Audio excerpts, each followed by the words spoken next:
खबरों में बने रहने के लिए बेल आइकन दबाएं और फर्स्ट इंडिया न्यूज को सब्सक्राइब करें। प्रदेश में अब राज्यसभा चुनाव के बाद मंत्री परिषद फेरबदल और विस्तार की अटकलें तेज हैं। इस बार क्षेत्रीय स्तर पर दिग्गजों की सियासत को बैलेंस करना चुनौती है। निर्दलीय और बीएसपी से कांग्रेस में आए विधायकों को सम्मिलित करना लिहाजा कार्य आसान नहीं है। देखिए खास रिपोर्ट। बीते विधानसभा चुनाव में कांग्रेस के ऐसे कई दिग्गज चुनाव जीत गए जो मंत्री बनने की काबिलियत रखते थे, लेकिन बन नहीं पाए। उम्मीद अब भी है और पार्टी को बहुमत भी प्राप्त है, लेकिन जिस तरह से राज्यसभा चुनाव में 13 निर्दलीय विधायकों का साथ मिला और बीएसपी से कांग्रेस में आए विधायक साथ आए, मंत्री परिषद फेरबदल और विस्तार का काम चुनौतीपूर्ण हो गया है। ख्याल सबका रखना है और अब तो बीटीपी भी खोल कर आ गई है। इधर भी मुख्यमंत्री अशोक गहलोत को देखना होगा, लेकिन इन सब के बीच सबसे कठिन कार्य है क्षेत्रीय सियासत को बैलेंस करना।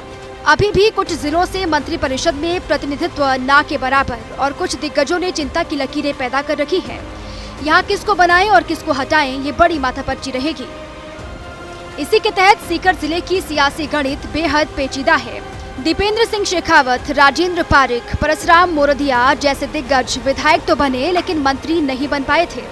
उनसे जूनियर गोविंद डोटासरा ने मंत्री बनकर इतिहास रच दिया, जबकि दीपेंद्र सिंह विधानसभा के अध्यक्ष रह चुके हैं।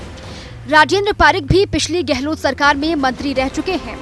वहीं दलित नेता परसराम मोरदिया पीसीसी के कार्यकारी अध्यक्ष रह चुके हैं। उधर रेस में महादेव सिंह खंडेला भी एक बड़ा नाम है। खंडेला ने चुनाव तो निर्दलीय जीता, लेकिन गहलोत के प्रति काफी आस्था है। खंडेला केंद्र सरकार में मंत्री भी रह चुके हैं।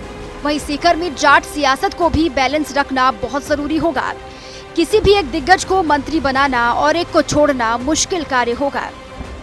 इधर करौली की राजनीति भी निराली है। यहाँ कांग्रेस से जीते रमेश मीणा आज कैबिनेट मंत्री हैं।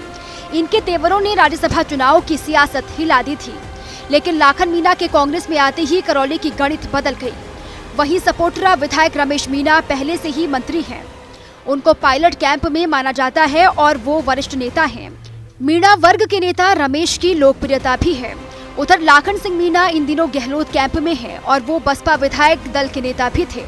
लाखन की अगुवाई में ही बसपा विधायक दल का कांग्रेस में विलय हुआ।